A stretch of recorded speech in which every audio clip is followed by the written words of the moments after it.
অবশেষে বাগেরহাটের সেই কুমিরকে সরিয়ে দেওয়া হচ্ছে, সুন্দরবনে নিয়ে যাওয়া হচ্ছে। এইবার একদম ঠিক কাজ করা হয়েছে। এত বড় একটা ভয়ঙ্কর কুমিরকে তারা মাজারের নামে নিরাপত্তা ছাড়াই একটা পুকুরে ছেড়ে রাখছে। কয়েকদিন আগেই তো আপনারা দেখছিলেন একটা কুকুরকে সেই কুমিরটা টেনে নিয়ে গেছিল, কতগুলা মানুষ দাঁড়িয়ে দাঁড়িয়ে ভিডিও করছিল, কেউ সাহায্য করেনি। আর এইবার একটা মানুষ, নিষ্পাপ একটা মেয়েকে ওই কুমিরটা টেনে নিয়ে গেছে।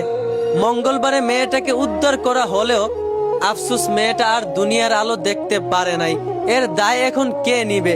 এরকম ভণ্ডামি, এরকম মাজারের নামে যে পশুদেরকে এরকম লালিত পালিত করা হয় নিরাপত্তা ছাড়া, ভণ্ডামির কারণে যে একটা মানুষের প্রাণ গেল, এর দায় এখন কে নিবে? কুমিরকে তারা খাবার দেয়, কুমিরকে তারা আদর করে, কুমিরকে তারা কি না কি যে মানে আমি বুঝলাম না ভাই।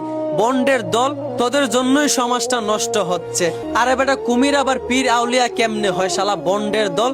এখন এর দায় কে নিবে? আমি এই জাতির কাছে জানতে চাই, আমি প্রশ্ন করতে চাই। এই যে ঘটনাটা ঘটছে, এতদিন যাবৎ তারা ভণ্ডামি চালিয়ে গেছে, কেউ প্রতিবাদ করে নাই।